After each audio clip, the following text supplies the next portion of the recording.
ஆசி மலர்ந்திட நம்மில் புது யுகம் புலர்ந்தது. இறை வாழ்வு தொடர்ந்திட என்று நம்மையே அழைக்குது. நான் நேர்மையில் நிலைத்திருந்து உமது முகம் காண்பேன், உமது மாட்சியை நீர் வெளிப்படுத்தும் பொழுது நான் நிறைவு பெறுவேன். தந்தை மகன் தூய ஆவியின் பெயராலே ஆமென். நம் ஆண்டவராகிய இயேசு கிறிஸ்துவின் அருளும் கடவுளின் அன்பும் தூய ஆவியானவரின் நட்புறவும் உங்கள் அனைவரோடும் இருப்பதாக. உம் ஆன்மாவோடும் இருப்பதாக. இந்த பரிசுத்தமான நாளானது கோடி அற்புதர் அந்தோனியாருக்காக ஒப்புக் கொடுக்கப்படுகிறது. இந்த பரிசுத்தமான நாளிலே இந்த அற்புதர் நம்மையும் நமது குடும்பத்தையும் இந்த உலகத்தையும் இந்த கொரோனா நோயிலிருந்து பாதுகாக்க வேண்டும் என்று தெய்வீக திருப்பலியிலே மன்றாடி ஜெபிப்போம். நமது ஆலய கட்டுமான பணிக்காகவும் சிறப்பாக தெய்வீக திருப்பலியிலே வேண்டி ஜெபிப்போம். இந்த கல்வாரி வழியை தகுதியான முறையில் ஒப்புக் கொடுக்க தடையாக இருக்கக்கூடிய நம்முடைய பாவங்களை எல்லாம் நினைத்து பார்த்து இறைவனிடம் மனமருதி மன்னிப்பை வேண்டுவோம். எல்லாம் வல்ல இறைவனிடமும் சகோதர சகோதரிகளை உங்களிடமும் நான் பாவி என்று ஏற்றுக்கொள்கிறேன். ஏனெனில் என் சிந்தனையாலும் சொல்லாலும் செயலாலும் கடமையை தவறியதாலும் பாவங்கள் பல செய்தேன். என் பாவமே என் பாவமே என் பெரும் பாவமே. ஆகியால் எப்பொழுதும் கன்னியான புனித மரியாதையும் வான தூதர் புனிதர் அனைவரையும் சகோதர சகோதரிகளை உங்களையும் நம் இறைவனாகிய ஆண்டவரிடம் எனக்காக வேண்டிக் கொள்ள மன்றாடுகிறேன். எல்லாம் வல்ல இறைவன் நம் மீது இரக்கம் வைத்து நம் பாவங்களை எல்லாம் மன்னித்து நமக்கு முடிவில்லா வாழ்வை அருள்வாராக. ஆமென். ஆண்டவரே இரக்கமாயிரும். கிறிஸ்துவே இரக்கமாயிரும். ஆண்டவரே இரக்கமாயிரும். மன்றாடுவோமாக. இறைவா, தவறி நடப்போர் நன்னெறிக்கு திரும்பி வர அவர்களுக்கு உமது உண்மையின் ஒளியை காட்டுகின்றீர். கிறிஸ்துவர் நம்பிக்கையை கடைபிடிப்போர் அனைவரும் தமது பெயருக்கு பொருந்தாதவற்றை விளக்கவும் ஏற்றவற்றை செயல்படுத்தவும் செய்தருள்வீராக. உம்மோடு தூய ஆவியின் ஒன்றிப்பில் இறைவனாய் என்றென்றும் வாழ்ந்து ஆட்சி செய்கின்ற எங்கள் ஆண்டவரும் உம் திருமகனுமாகிய இயேசு கிறிஸ்து வழியாக உம்மை மன்றாடுகின்றோம். ஆமென். உங்களிடம் விசுவாசம் இல்லாவிடில் நீங்கள் நிலை பெற்றிருக்க மாட்டீர்கள். இறைவாக்கினர் எசாயா நூலிலிருந்து வாசகம்.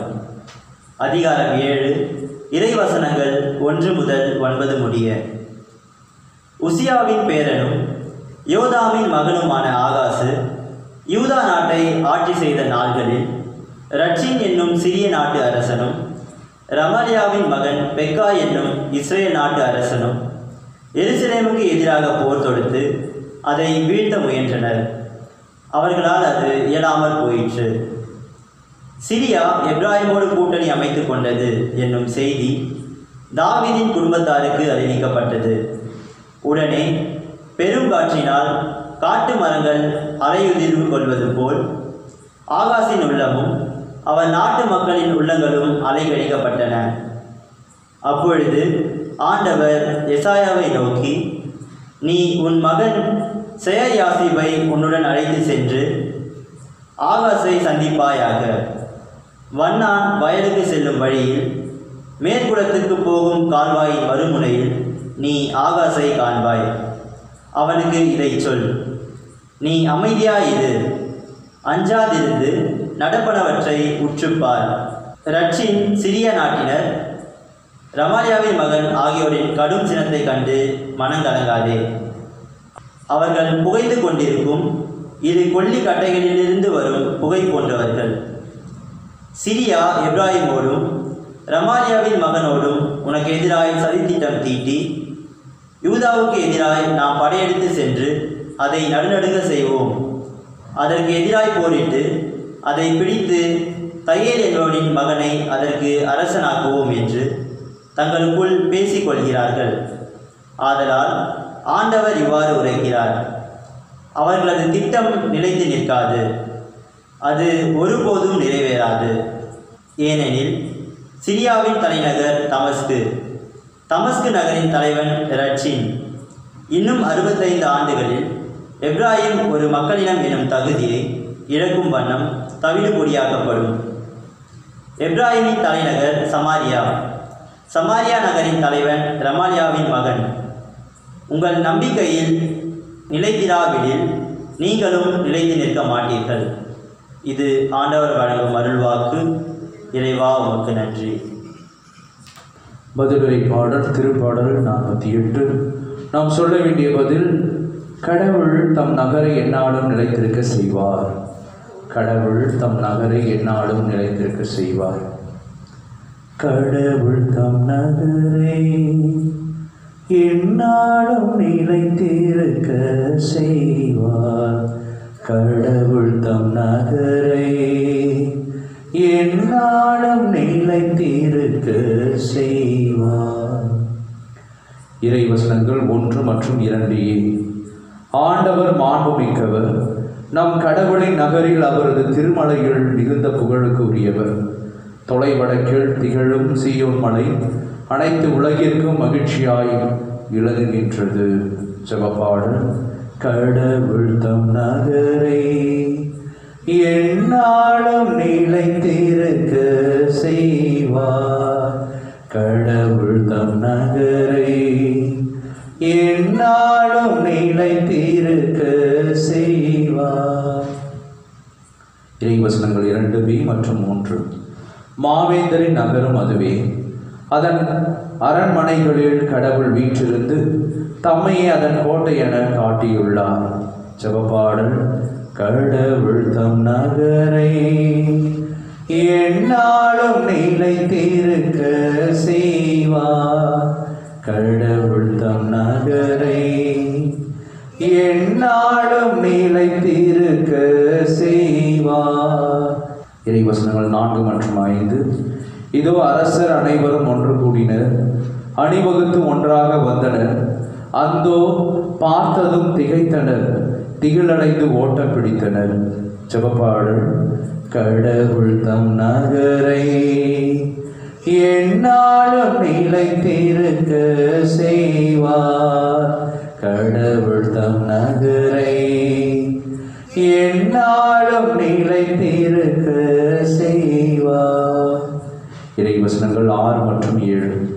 அங்கே அச்சம் அவர்களை ஆட்கொண்டது. பேறுகால பெண் போல் அவர்கள் துடித்தனர். தச்சு கப்பல்களை கீழே காற்றினால் நீர் தகர்த்தெறிகின்றீர். ஜெபப்பாடல்.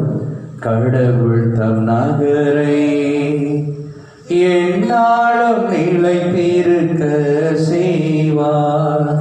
கடவுள் தம் நகரை எந்நாளும் நிலைத்திருக்க செய்வார்.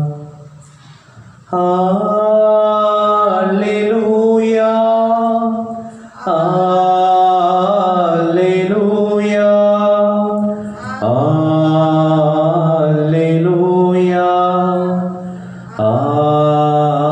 அல்லேலூயா, அல்லேலூயா, அல்லேலூயா, அல்லேலூயா, அல்லேலூயா. ஆண்டவர் உங்களோடு இருப்பாராக, ஆன்மாவோடும் இருப்பாராக. தூய மத்தேயு எழுதிய நற்செய்தியிலிருந்து வாசகம். ஆண்டவரே உமக்கு மகிமை. அதிகாரம் 11. இறைச்சொற்றொடர்கள் 20 24 வரை. அக்காலத்தில் இயேசு வல்ல செயல்கள் பல நிகழ்த்திய நகரங்கள் மனம் மாறவில்லை. எனவே அவர் அவற்றை கண்டிக்க தொடங்கினார். கொரோசி நகரே ஐயோ உனக்கு கேடு, பெத்சாயிதா நகரே ஐயோ உனக்கு கேடு. ஏனெனில் உங்களுடைய செய்யப்பட்ட வல்ல செயல்கள் தீர் சீதோன் நகரங்களில் செய்யப்பட்டிருந்தால் அங்குள்ள மக்கள் முன்பே சாக்குடை உடுத்தி சாம்பல் பூசி மனம் மாறியிருப்பர். தீர்ப்பு நாளில் தீருக்கும் சீதோனுக்கும் கிடைக்கும் தண்டனை விட உங்களுக்கு கிடைக்கும் தண்டனை கடினமாகவே இருக்கும் என நான் உங்களுக்கு சொல்லுகிறேன். கப்பர்நகூமே, நீ வானளவா உயர்த்தப்படுவாயோ? இல்லை, பாதாளம் வரை தாழ்த்தப்படுவாய். ஏனெனில் உன்னிடம் செய்யப்பட்ட வல்ல செயல்கள் சோதோமில் செய்யப்பட்டிருந்தால் அது இன்று வரை நிலைத்திருக்குமே.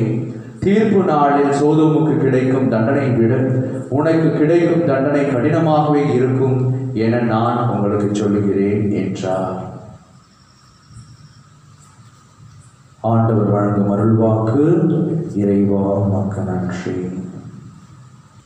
இயேசு பிரியமானவர்களே, இன்றைய வாசகங்கள் வழியாக கடவுள் நமக்கு சொல்லுவது, நாம் வாழ்க்கையிலே கடவுள் செய்த அனைத்து நன்மைகளும் நினைத்து பார்த்து நாம் நன்றி உள்ளவர்களாக இருக்க வேண்டும். பல்வேறு தருணங்களிலே கடவுளிடமிருந்து வல்ல செயல்களை நாமும் நமது குடும்பமும் நாம் வாழக்கூடிய சமுதாயமும் பெற்றிருக்கிறது.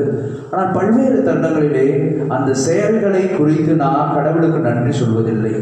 அந்த செயல்களை குறித்து கடவுளுக்கு புகழ்ச்சிப்பா இசைப்பதில்லை. எப்பொழுதுமே இன்னும் கடவுள் எனக்கு எந்த அதிசயமும் செய்யவில்லை, அற்புதமும் செய்யவில்லை, இன்னும் கடவுள் சிறப்பாக செய்திருக்கலாம் என்கின்ற குறை கூறக்கூடிய ஒரு எண்ணம் உடையவர்களாக தான் நாம் இருக்கின்றோம். ஆகவே கடவுள் இன்றைய நற்செய்தியிலே ஒரு சில நகரங்களை நமக்கு எடுத்துரைக்கிறார். ஒரு சில நகரங்கள் கடவுளுடைய அந்த நன்மைத்தனத்தை பார்த்து கடவுளை புகழக்கூடிய நகரங்களாக இருக்கிறது.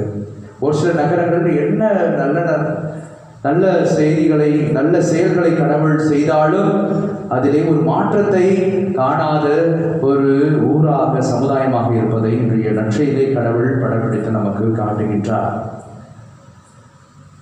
தீர் சீதோன் நகரங்களில் இத்தகைய செயல்கள் செய்யப்பட்டிருந்தால் அத்தகைய மக்கள் மனமாறி இருப்பார்கள் என்று பெத்சைதா, மேலுமாக கொரோசி நகருக்கு, இந்த 2 நகரங்களை பற்றி அந்த மக்கள் மத்தியில் இருக்கக்கூடிய மனநிலையை, அவர்கள் மனமாற தயாராக இருக்கிறார்கள், நீங்கள் மனமாற தயாராக இல்லை, ஆகவே கடவுளுடைய கோபம் உங்கள் மேல் இருக்கிறது என்கின்ற செய்தி இறைவன் தருகின்றார். ஆகவே இறையேசு பிரியமானவர்களே, நம் வாழ்விலும் கூட நாம் கடவுளுக்கு நன்றி உள்ளவர்களாக இருக்க வேண்டும்.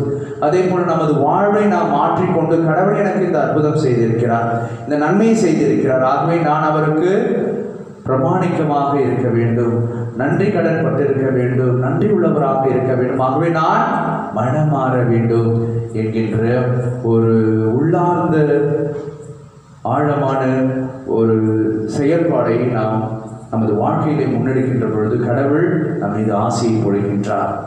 அதைதான் நாம் மத்தேயு 13வது அதிகாரத்திலே வாசிக்கின்றோம். நாம் எவ்வாறாக மனம் மாறாமல் இருக்கிறோம் என்று கடவுள் சொல்கின்றார். எனவே இம்மக்களின் நெஞ்சம் கொழுத்து போய்விட்டது, காது மந்தமாகிவிட்டது, இவர்கள் தம் கண்களை மூடிக்கொண்டார்கள். எனவே கண்ணால் காணாமலும் காதால் கேளாமலும் உள்ளத்தில் உணராமலும் மனம் மாறாமலும் இருக்கிறார்கள். நானும் அவர்களை குணமாக்காமல் இருக்கிறேன். இயேசு பிரியமானவர்களே, இந்த கொரோனா நோய் நம் மத்தியிலே எண்ணற்ற உயிர் சேதங்களை உண்டாக்கி கொண்டிருக்கிறது. எண்ணற்றோர் இந்த தொற்றினால் அவதிப்பட்டு கொண்டிருக்கிறார்கள்.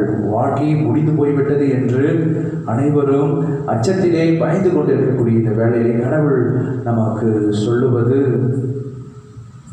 நாம் கடவுளுக்கு அர்ப்பணமான பிள்ளைகளாக இருக்க வேண்டும். எண்ணற்ற நாடுகள் இன்று கூட ரஷ்யாவிலே ஒரு ஊசி கண்டுபிடித்திருக்கிறார்கள், தடுப்பூசி என்று சொல்லுகிறார்கள். ஆனால் உண்மையான அந்த மருந்தை, ஊசியை ஆண்டவராக இயேசு கிறிஸ்து தொடக்கத்திலேயே கண்டுபிடித்து விட்டார். கொரோனாவுக்கான அந்த மருந்து என்ன மருந்து என்று சொன்னால் நமது மனமாற்றம் தான் அதற்கான மருந்து. கடவுள் சொல்லுங்கள், நீங்கள் மனமாறாவிடால் உங்களுக்கு நான் குணத்தை தரமாட்டேன், இந்த நோயை உங்களிடத்திலிருந்து எடுக்க மாட்டேன் என்று கடவுள் மத்தேயு 13வது அதிகாரத்திலே வரக்கூடிய வசனங்களிலே சொல்லுவதை பார்க்கின்றோம். ஆகவே இயேசு பிரியமானவர்களே, நமக்கு மருந்து தெரிகிறது, நோய்க்கான மருந்து.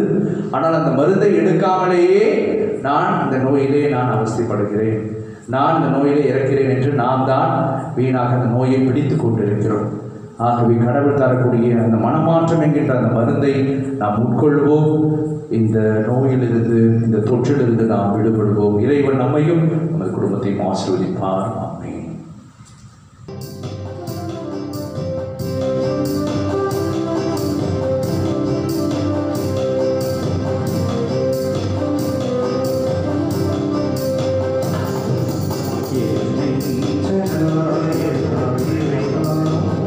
Thank you.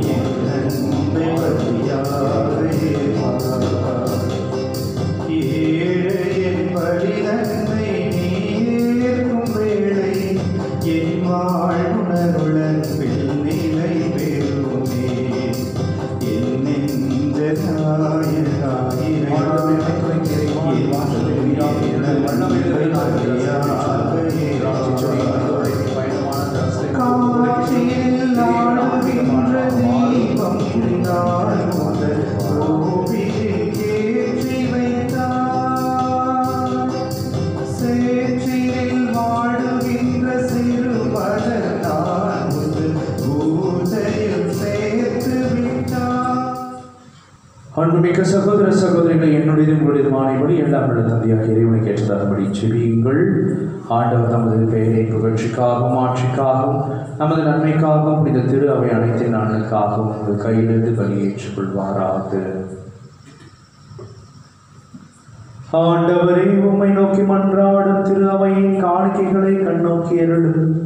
உன் நம்பிக்கையாளர் புனிதத்தில் வளர உதவும் உணவாக இவற்றை மாற்றி அருள்வீராக. எங்கள் ஆண்டவராகிய இயேசு கிறிஸ்து வழியாக உம்மை மன்றாடுகின்றோம். ஆமென். ஆண்டவர்களோடு இருப்பாராக. இதயங்களை மேலே எழுப்புங்கள். நம் இறைவனாகிய ஆண்டவருக்கு நன்றி கூறுவோம்.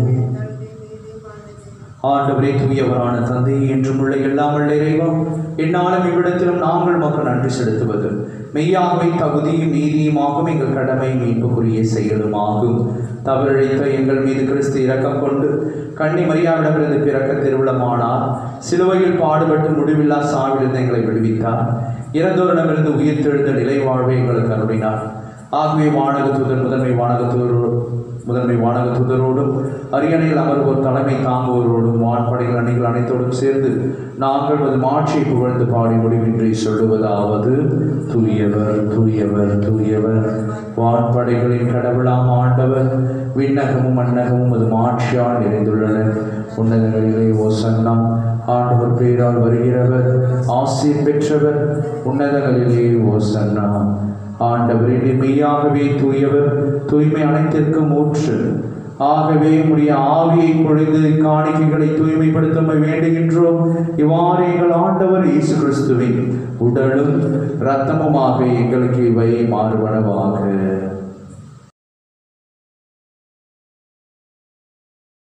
அவர் பாடுபட உடல் கணித்து தம்மை கையளித்த போது அப்பத்தை எடுத்து நன்றி செலுத்தி அதை விட்டு தம் சீடருக்கு அளித்த அருள்நாதர் இயேசு கூறியதாவது: அனைவரும் இதிலிருந்து பெற்று உண்ணுங்கள், ஏனெனில் இது உங்களுக்காக கையளிக்கப்படும் என் உடல்.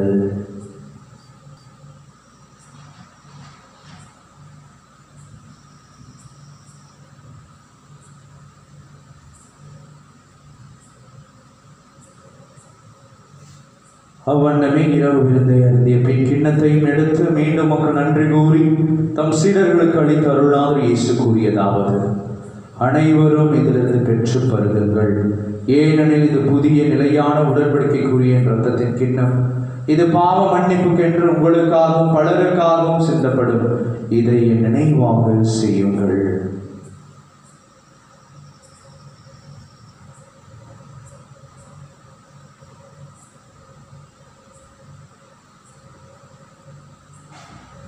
நம்பிக்கையின் மறைபொருள். ஆண்டவரே, நீர் வருமானமும் அது இறப்பினை அறிக்கையிடுகின்றோம், அது உயிர்ப்பினையும் எடுத்துரைக்கின்றோம். ஆகவே ஆண்டவரே, நாங்கள் கிறிஸ்துவின் இறப்பினையும் உயிர்ப்பினையும் நினைவு கூர்ந்து வாழ்வதற்கும் அப்பத்தையும் மீட்பளிக்கும் கிண்ணத்தையும் நமக்கு ஒப்புக் கொடுக்கின்றோம். உம் திருமுன் நின்று நமக்கு ஊழியம் புரிய தகுந்தவர்கள் எங்களை ஏற்றுக்கொண்டேன். எனவே மக்கள் நன்றி செலுத்துகின்றோம். மேலும் கிறிஸ்துவின் உடலிலும் இரத்தத்திலும் பங்கு கொள்ளும் எங்களை தூய ஆவியார் ஒன்று சேர்க்க வேண்டும் என உம்மை தாழ்மையுடன் மன்றாடுகின்றோம். ஆண்டவரை உலகெங்கும் பரவிருக்கும் அது திரு அவை நினைவு கூர்ந்தருளும். எங்கள் திருத்தந்தை பிரான்சிஸ், எங்கள் பாசமிக மக்களாய நீதிநாதன், எல்லா திருநிலையினராகிய அனைவரோடும் அது திரு அவை அன்பில் நிறைவேற செய்திருளும். மேலும் உயிர்த்தெழும் எதிர்நோக்குடன் துயில் கொள்ளும் எங்கள் சகோதர சகோதரிகளையும் இறந்தோர் அனைவரையும் இரக்கத்துடன் நினைவு கூர்ந்து முது திருமுக ஒளியினுள் ஏற்றருளும். எங்கள் அனைவர் மீதும் இரக்கமாயும் கடவுளின் கன்னித்தாயான புனித மரியா, அவருடைய கணவரான புனித யோசேப்பு, புனித திருத்துதர்கள், இவ்வுலகில் உகந்தோராய் இருந்தோர் புனித 2ஆம் ஜான் பால், புனித அன்னை தெரேசா அம்மாள், புனித அன்ஃபோல்ஸ் அம்மாள், கோடியர் புனித அந்தோனியார், புனித ஜான் மேரி வியானி, ஃபாதர் பியோ ஆகிய புனிதர் அனைவருடனும் நாங்கள் நிலைவாழ்வில் பங்கு கொள்ளும் தகுதி பெற்று உம் திருமகன் இயேசு கிறிஸ்து வழியாக மை புகழ்ந்தேத்து மரமருள உம்மை மன்றாடுகின்றோம். இவர் வழியாக இவரோடு இவரில் என்று வாழும் எல்லாம் வல்ல தந்தையே, தூய ஆவியின் ஒன்றிப்பிலே எல்லா புகழும் மாட்சிமையும் என்றென்றும் உமதே. ஆமென், ஆமென், ஆமென்.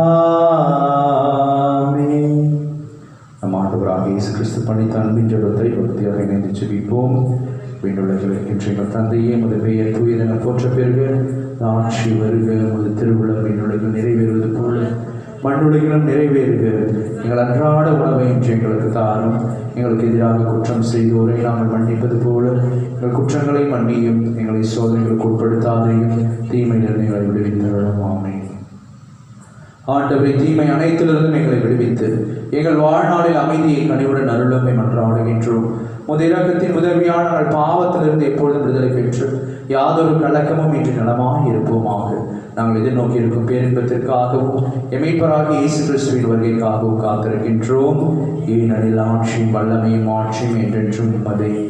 ஆண்டவரே இயேசு கிறிஸ்துவே, அமைதியை உங்களுக்கு விட்டுச் செல்கிறேன், என் அமைதியை உங்களுக்கு அளிக்கிறேன் என்று உம் திருத்துதர்களுக்கு மொழிந்தீரேன். எங்கள் பாவங்களை பாராமல் முது திரு அவை நம்பிக்கையை கண்ணோக்கி முது திருவிழத்திற்கு ஏற்ப அதற்கு அமைதியும் ஒற்றுமையும் அளித்தருள்வீராக. என்றென்றும் வாழ்ந்து ஆட்சி செய்கின்றவர் நீரே. ஆண்டவருடைய பரிசுத்தமான உன்னதமான அமைதி உங்களோடும் உங்கள் குடும்பத்தோடும் என்றும் நிலைத்திருப்பதாக, ஆன்மாவோடும் இருப்பதாக. தெய்வீக திருப்பலின் வழியாக இறைவன் நமக்கு அருளக்கூடிய அமைதியை, ஒற்றுமையை, சமாதானத்தை, மகிழ்வை, மனமாற்றத்தை நாம் ஒருவர் பிறரோடு பகிர்ந்து மகிழ்வோம். சமாதானம். உலகின் பாவங்களை போக்கும் இறைவனின் செம்மறியே, எங்கள் மேல் இரக்கமாயிரும். உலகின் பாவங்களை போக்கும் இறைவனின் செம்மறியே, எங்கள் மேல் இரக்கமாயிரும். உலகின் பாவங்களை போக்கும் இறைவனின் செம்மறியே, எங்களுக்கு அமைதியை அருளும்.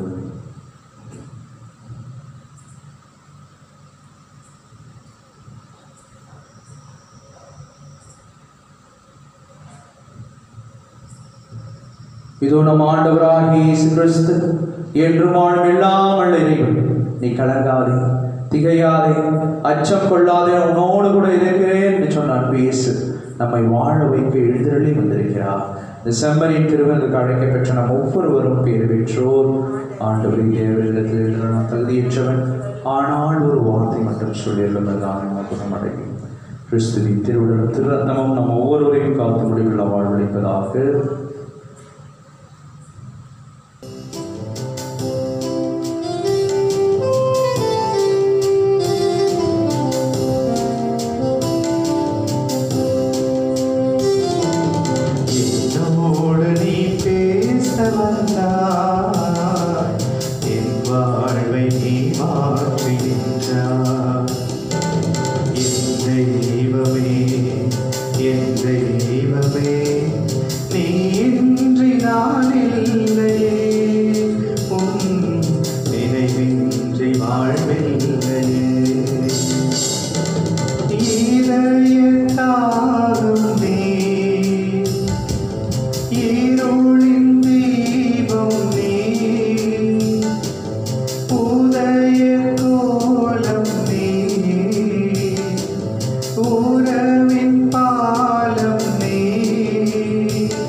எனது சதையை உண்டு எனது ரத்தத்தை குடிப்பவர் என்னோடு இணைந்திருப்பார், நானும் அவரோடு இணைந்திருப்பேன் என்கிறார் ஆண்டவர்.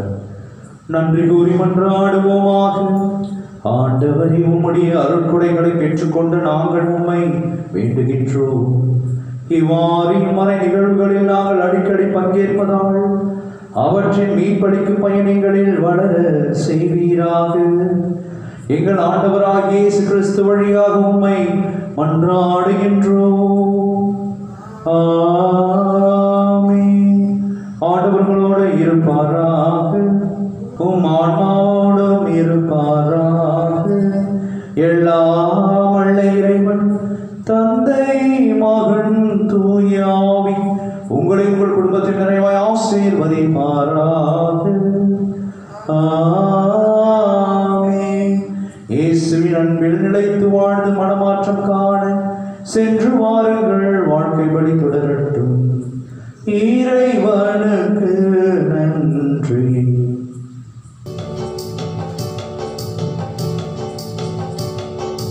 அந்தோனியார் புகழ் பாடி அவர்